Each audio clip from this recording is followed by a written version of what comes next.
A homeowner association blocked my private road with a semi-truck because I refused to pay HOA dues. The problem is, I am not even part of this HOA. Here is what happened. Let's dive right into the video. So my home is a little complicated to get through because it looks like I'm driving through another person's property in order to get to my own. It is annoying, but it happened because a new HOA development was built and they did not take into consideration that in order to get to the private road leading up to my house, I need to drive through an easement. In this case, the easement is a dirt road that cuts through a piece of land, but it's not trespassing since it is required. Now, the easement is apparently owned by the HOA, and I won't pretend I understand the ins and outs of everything that entails. What I can say is that the moment the HOA showed up, things started to get very difficult for me as a direct result, and not just because of me needing to travel through the easement to get to my own property. So my land is right outside of the HOA community, and yet they seem to think that my property is part of it and that I joined them because I kept getting letters from them.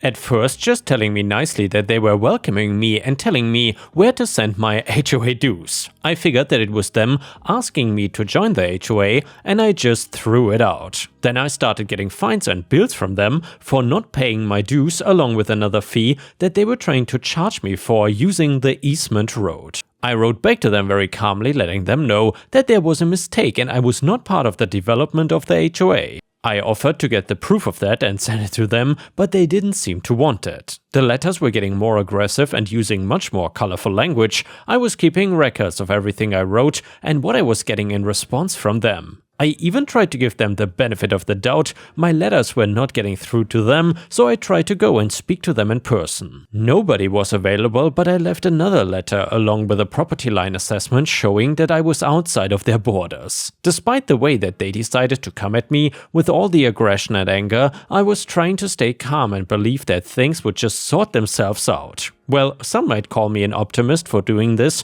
while others were shaking their heads and calling me a dumbass. The HOA made another bold move after they were even angrier as months passed and they got no money from me. When I was trying to come home from work, I noticed that there was a semi-truck parked horizontal across the easement. So now I had no way to get around it and it didn't make sense to be there. I got out and tried speaking to the owner of the truck. Now, he seemed like a nice enough guy, but maybe a little bit oblivious to the entire thing that was happening here.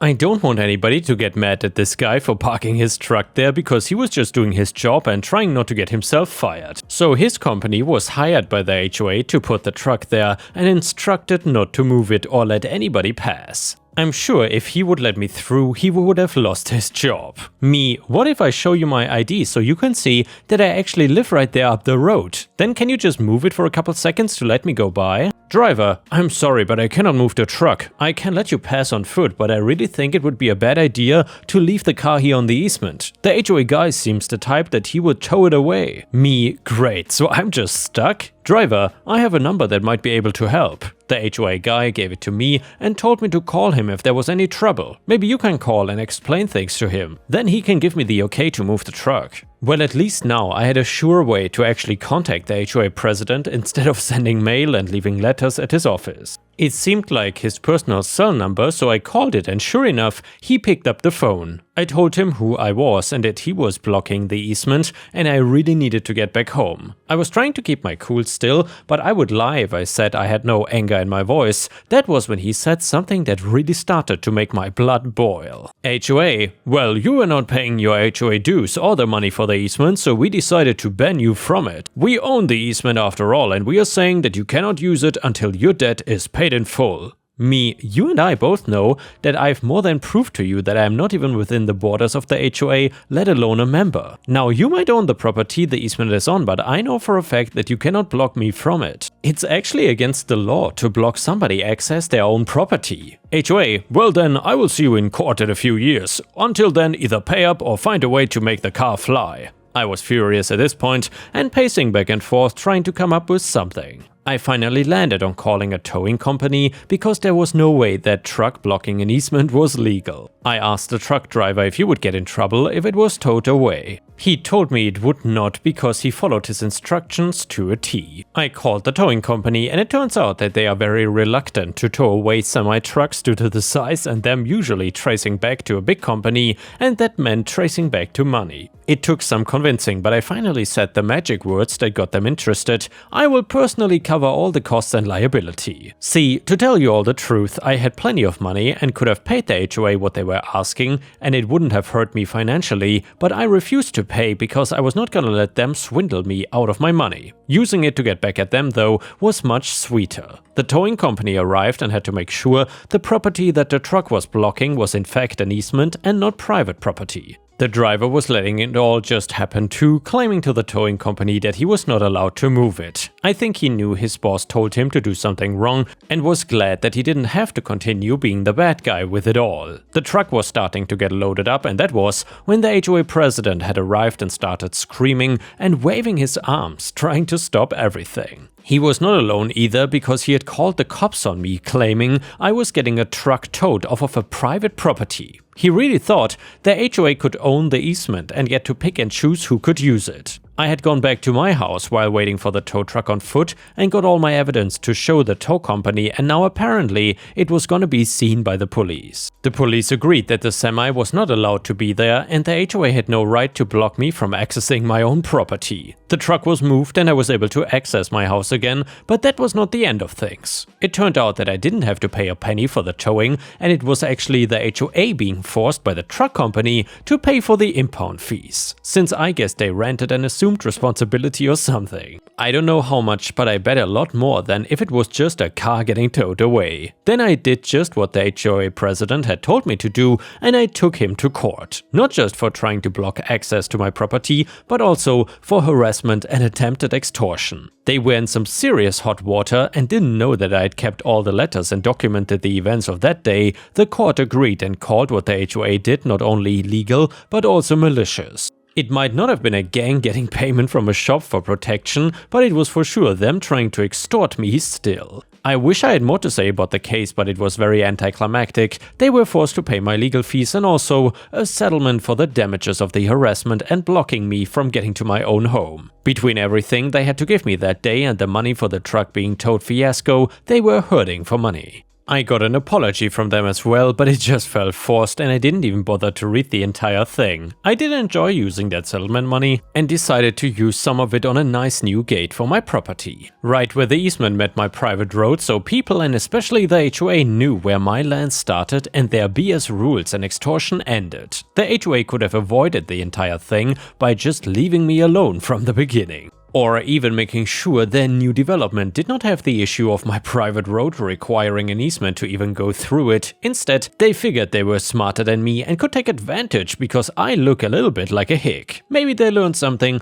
but I wouldn't be surprised if I find out that they're in trouble for something else in the future. And yeah guys, as we all know, these HOAs never stop. There's no chance in hell that they are suddenly changing. Either way, the next one is a funny malicious compliance story that you don't want to miss. So some months after my mom sold up and downsized, I got a letter from a debt collection agency saying that I owed them £134 and some pence, including interest and fees. I had no idea what this was for, so I phoned them, and it was for the broadband service at my mom's old house, now sold, which had been cancelled a short time before she moved, along with the attached phone line. I explained that there must have been a mistake as the phone line and broadband were all in one package and I had cancelled it all together at the same time since the house was sold. The query went back to the supplier. They called me and said that they'd been unable to cancel the broadband part of the service because the cancellation had not come in from the account holder. But I was the account holder. They said no though, the account holder is Mr. my father's name. I explained that there really must have been a mix-up as he had died a few years earlier and I took over control of the telephone line and broadband account,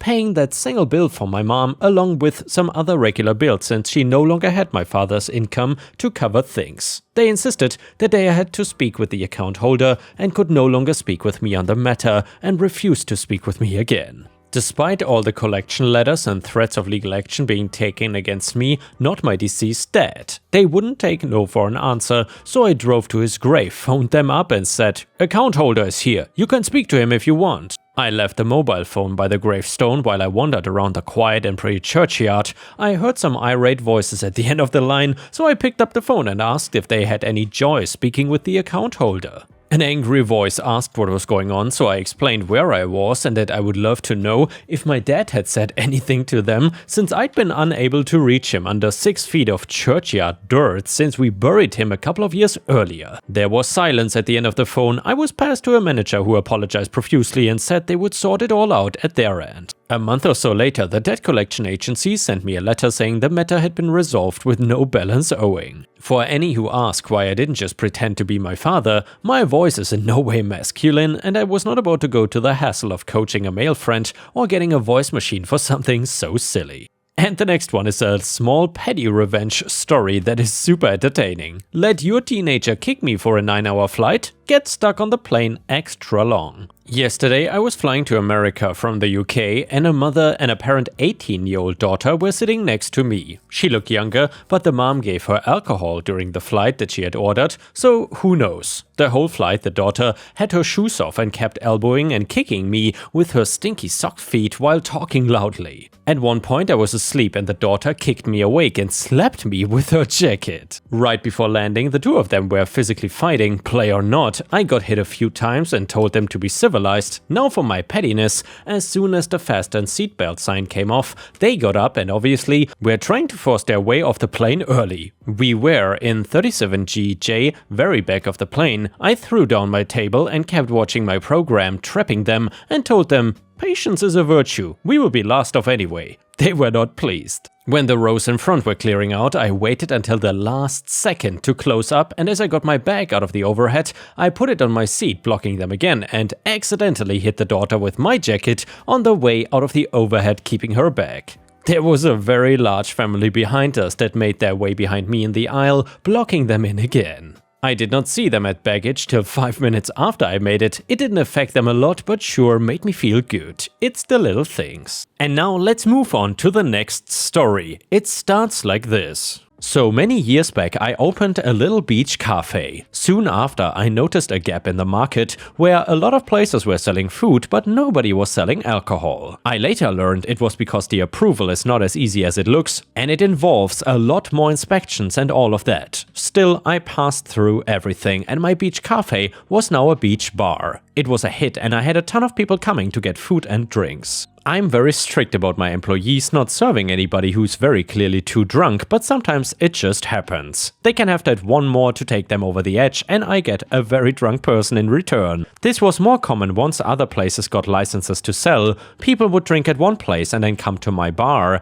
and get more after they were most likely cut off or something. Minor issues mostly that don't make for good stories. That is, except for this one time I was dealing with a very entitled and very drunk Karen. It was busy and I had 3 people call out sick, so I was working the kitchen, the bar and even cleaning. I heard an argument when I was mopping a mess at the bar and decided to go over and handle it myself. I knew a Karen when I heard one and sometimes I could have some fun messing with them. She was very loud and waving her hand around a lot when she spoke. Probably to show off her fancy watch, because that's the kind of thing people should wear through the beach. At least if their plan is to get it lost under 10 tons of sand to be lost forever. Me, how much has she had to drink? Employee, she only ordered a few. I think that some she was buying for her friends she ended up drinking too though. Tequila, shots and cocktails. I gave her the tab, but she started getting really angry and I don't think she wants to pay. Me, you take care of the other customers and I will handle Karen. I go over to Karen and she just shoves her glass in my face like I was gonna give her a refill or something. She was beyond anybody I would serve and probably any place else would serve her.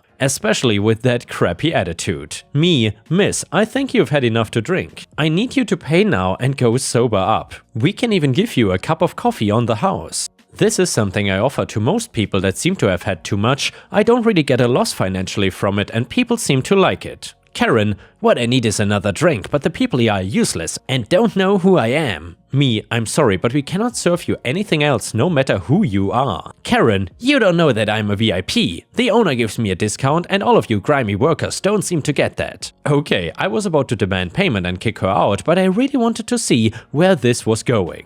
I never met her before and we did not have any kind of VIP status. I asked her about it and let her give me a drunken ramble about knowing the owner and being an ex-girlfriend that he never really got over.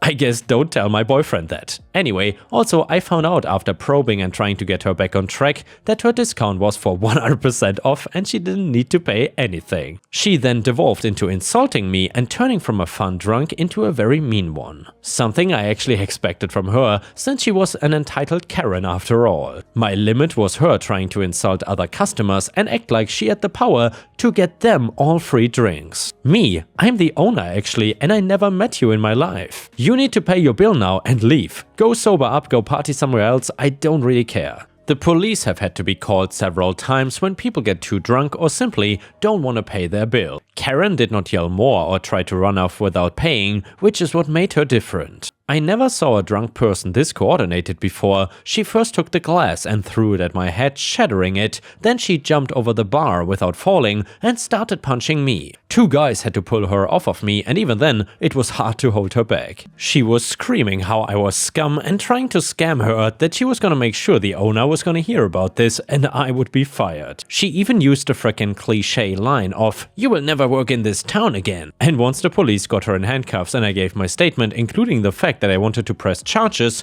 I went to the hospital. I was okay, but I wanted to make sure there were no glass shards in my head and that I didn't need stitches. I was more interested in making sure also that Karen got what she deserved and never stepped foot inside my bar again. While waiting for a trial, I also alerted all the other places on the beach and they all banned her too. We might be competitors, but I wouldn't want anybody else getting hurt by her because I can imagine her pulling this crap at another bar on the same beach too.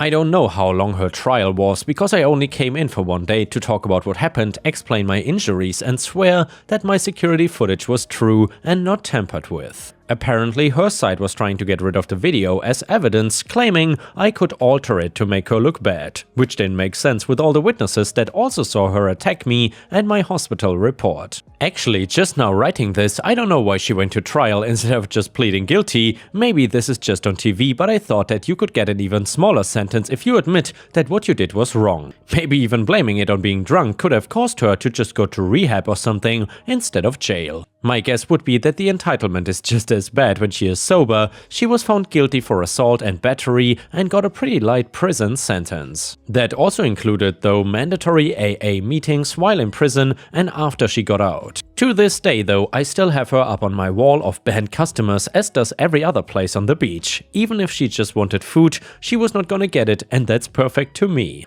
I love to think about if she comes to the beach with friends and trying to explain that she cannot go to any of the cafes, restaurants or bars. Do Karens even have friends though? Oh well, in my imagination she does and gets embarrassed and shamed by them. Before we end the video, we will read a story about a super entitled Karen in a parking lot. This is from r/pettyrevenge. This happened earlier today. It was short and sweet. I was in one of the more crowded malls in my city where people go to, especially on a Sunday, with family and everything. The mall is attached to a nice 5-star hotel, apartment complex, ballroom, etc. You get the idea. Getting a parking spot is a bitch, especially on Sundays, more so than Saturdays. So I'm done with my weekly lunch and shopping around with parents and got into the car. I literally just got half of my body into the driver's seat before closing the door, and this douchebag came up from the corner, flashed his lights on me to signal that he wants the spot. Well, it is an underground parking lot, so him flashing made it even brighter than it'll be outside. I was annoyed and mumbled to myself. Parents asked me, "What did that guy do that you're so annoyed?" "That damn old coot flashed me, he wants our spot, Mom." Mom said, "Oh hell no, he ain't getting our spot, he can wait." So here starts the waiting game where the old coot was about 5 meters away with his signal lights waiting for our spot while we are chilling in the car. The nail in the coffin was me exiting the car with my walk back towards the mall. The dude saw me and started turning his head for other spaces and went away within 15 seconds. Of course, then I walked back to the car and got ready to move. Another car was immediately waiting for our spot, and this guy politely waited for our spot, no flashing, no nothing. I went away happily and shared a laugh with my parents, and there ends the family-sanctioned Sunday dose of petty revenge. And yeah guys, please don't forget to post some star emojis in the comments, and I will see you again tomorrow.